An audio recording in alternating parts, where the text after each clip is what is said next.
भरत जी ने मंत्रियों और विश्वासी सेवकों को समझाकर उद्यत किया। वे सब सीख पाकर अपने अपने काम में लग गए। फिर छोटे भाई शत्रुघ्न जी को बुलाकर शिक्षा दी और सब माताओं की सेवा उनको सौंपी।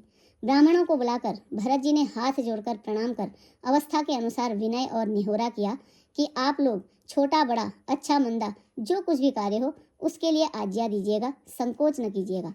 भरत जी ने फिर परिवार के लोगों को, नागरिकों को तथा अन्य प्रजा को बुलाकर उनका समाधान करके उनको सुखपूर्वक बसाया। फिर छोटे भाई शत्रुघ्न जी सहित वे गुरु जी के घर गए और दंडवत करके हाथ जोड़कर बोले, आज्ञा हो तो मैं नियम पूर्वक रहूं। मुनि वशिष्ठ जी पुलकित शरीर हो प्रेम के साथ बोले, हे भरत, तुम जो कुछ समझोगे, कहोगे और करोगे वही जगत में धर्म का सार होगा।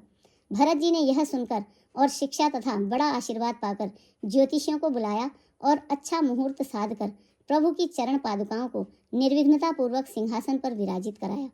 फिर श्री रामचंद्र जी की माता कौशल्या जी और गुरु जी के चरणों में सिर नवाकर और प्रभु की चरण पादुकाओं की आज्ञा पाकर धर्म की धुरी धारण करने में धीर भरत जी ने नंदी ग्राम में पर्णकुटी बनाकर उसी में निवास किया। सिर पर जटाजूट और शरीर में मुनियों के समान वलकल वस्त्र धारण कर पृथ्वी को खोदकर उसके अंदर कुश की आसनी बिछाई। भोजन, वस्त्र, बर्तन, व्रत, नियम आदि सभी बातों में वे ऋषियों के कठिन धर्म का प्रेम सहित आचरण करने लगे। गहने, कपड़े और अनेकों प्रकार के भोग सुखों को मन, तन और वचन से छोड़कर प्रतिज्ञा करके त्याग कर दिया। जिस अयोध्या के राज्य को देवराज इंद्र सिहाते थे और जहाँ के राजा दशरथ जी की संपत्ति सुनकर कुबेर भी लजा जाते थे, उसी अयोध्यापुरी में भरत जी अनासक्त होकर इस प्रकार निवास कर रहे हैं जैसे चंपा के बाग में भौरा करता है।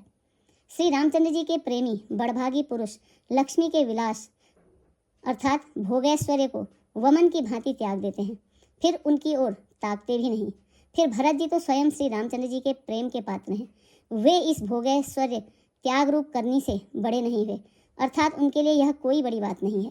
पृथ्वी का जल न पीने की, टेक से चातक की और नीव शीर विवेक की विभूति अर्थात शक्ति से हंस की भी सराहना होती है। भरत जी का शरीर दिनों दिन दुबला होता जाता है। अन्न, घृत आदि से उत्पन्न होने वाला मेद घट रहा है। बल और मुख की कांति अथवा शोभा वैसी ही बनी हुई है। राम प्रेम का प्रण नित्य नया और पुष्ट होता है।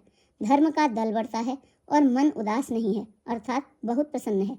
जैसे शरद ऋतु के प्रकाश से जल घटता है किंतु बैंत शोभा पाते हैं और कमल विकसित होते हैं।